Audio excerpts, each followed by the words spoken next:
أعوذ بالله من الشيطان الرجيم. بسم الله الرحمن الرحيم. الحمد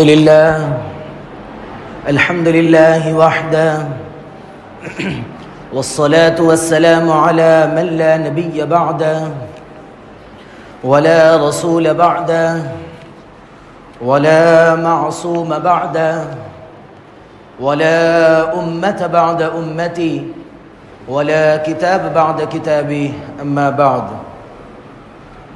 انتہائی واجب الاحترام، قابل صد احترام بزرگان دین، نوجوانان اہل سنت، السلام علیکم ورحمۃ اللہ وبرکاتہ.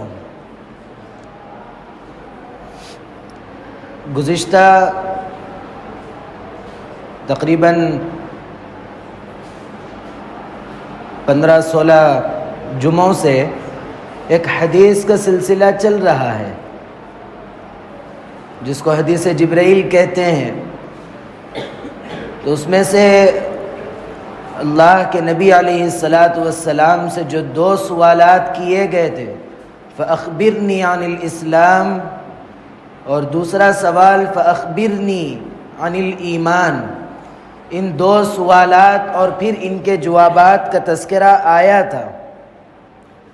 اب اگلا جو سوال اللہ کے نبی علیہ السلام سے حضرت جبرائیل علیہ السلام نے کیا تھا وہ ہے فَأَخْبِرْنِي عَنِ الْإِحْسَانِ، کہ آپ احسان کے بارے میں بتائیے.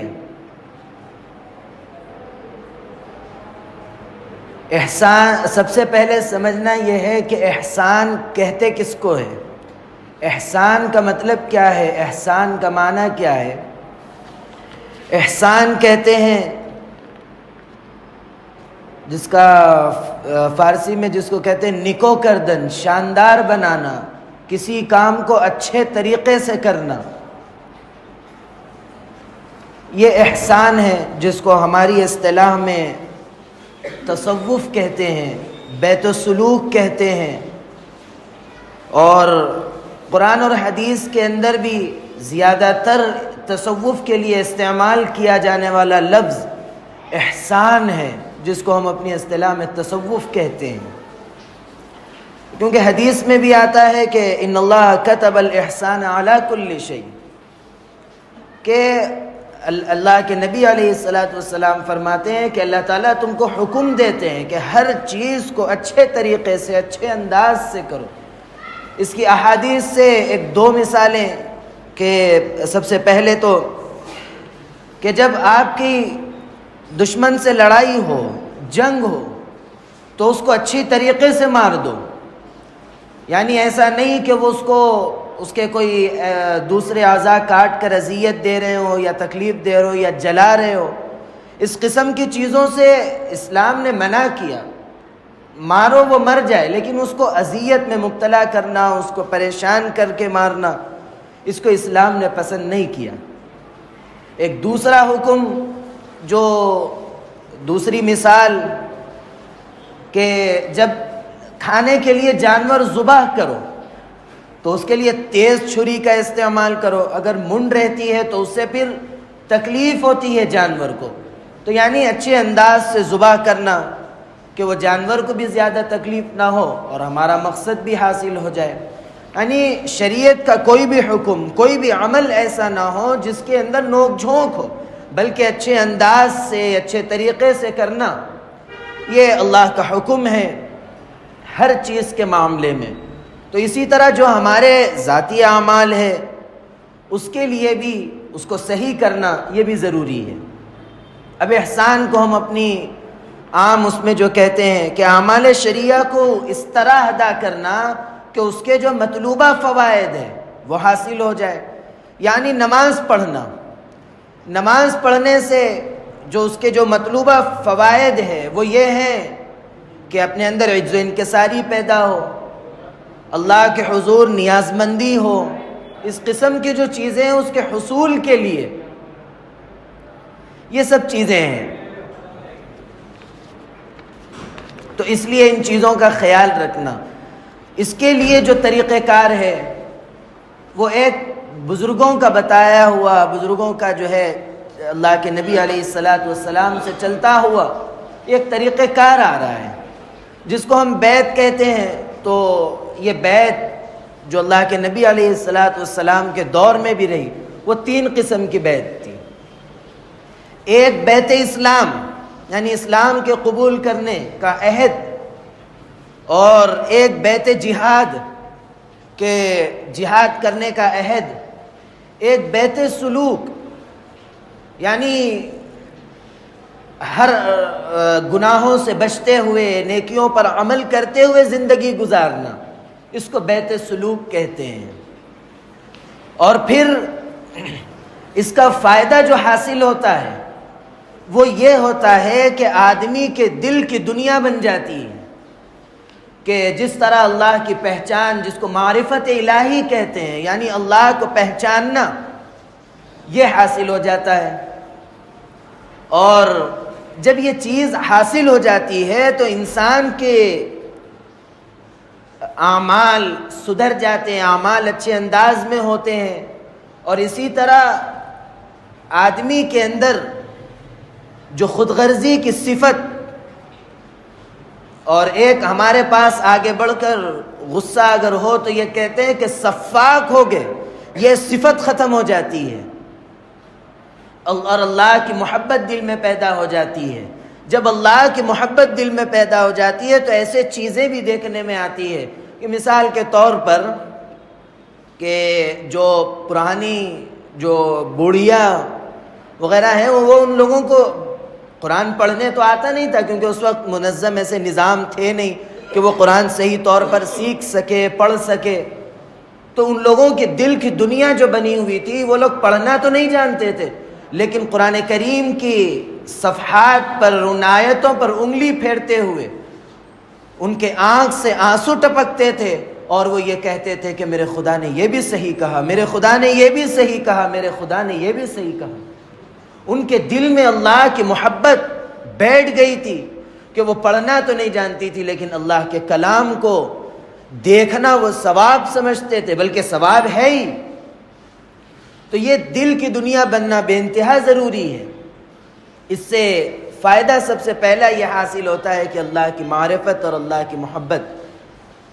اب دیکھیے کہ تصوف کو ہمارے بزرگوں نے کس طرح سمجھایا۔ ہمارے اکابر میں سے گزرے حضرت حبیب الرحمن لدھیانوی رحمۃ اللہ علیہ، وہ گئے حضرت شیخ رحمۃ اللہ علیہ کے پاس سہارنپور میں، تو انہوں نے سوال کیا کہ تصوف کیا ہے؟ تو حضرت شیخ رحمۃ اللہ علیہ نے پلٹ کر جواب دیا، تصوف نام ہے تصحیح نیت کا، یعنی آپ ہر عمل کرتے ہیں تو اس سے پہلے آپ کی نیت سدھر جائے، بس اسی کا نام تصوف ہے۔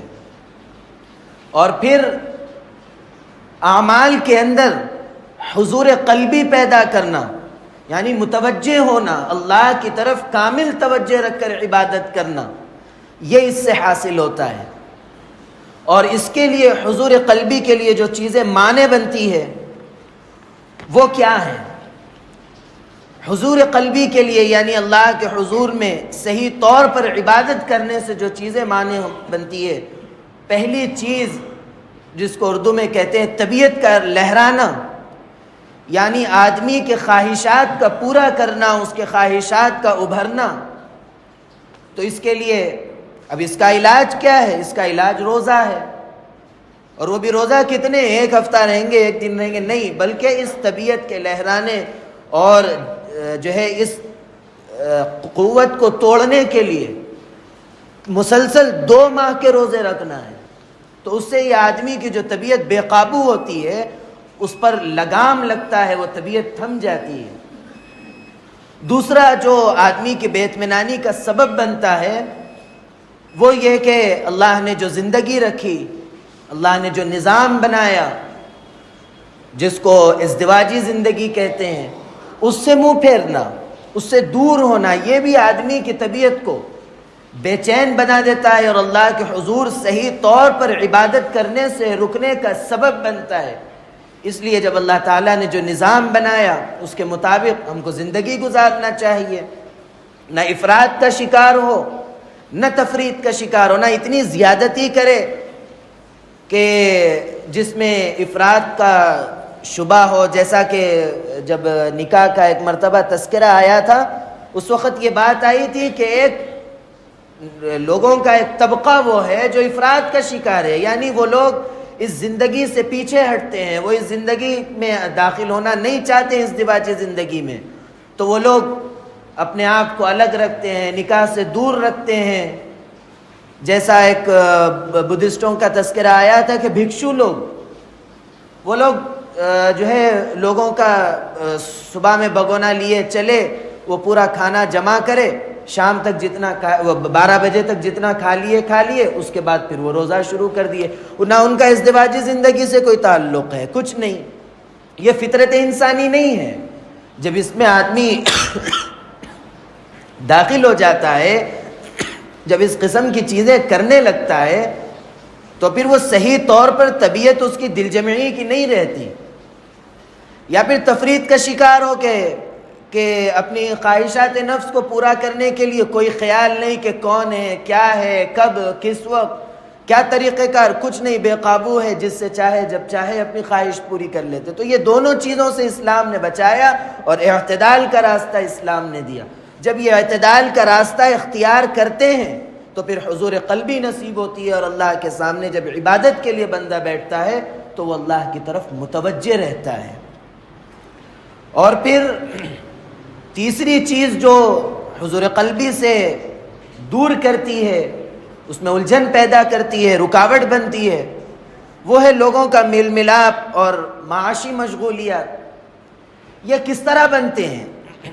یہ جو الجھن کا شکار بنتے ہیں وہ اس طرح بنتے ہیں جب ہم اپنی معاشی مشغولیت کے اندر اللہ کے احکام اور جناب نبی کریم علیہ السلام کی تعلیمات سے دور ہوتے ہیں اور ایسے لوگوں سے اپنا میل ملاپ رکھتے ہیں جو اللہ کے احکامات کو توڑنے والے، اللہ کی نافرمانی کرنے والے لوگوں کے ساتھ جب ہمارا میل ملاپ یا ہماری تجارت، ہماری معیشت جب ان کے ساتھ ہو جاتی ہے تو پھر یہ ہمارے لیے اللہ کے سامنے حضور قلبی کے لیے رکاوٹ کا سبب بنتی ہیں.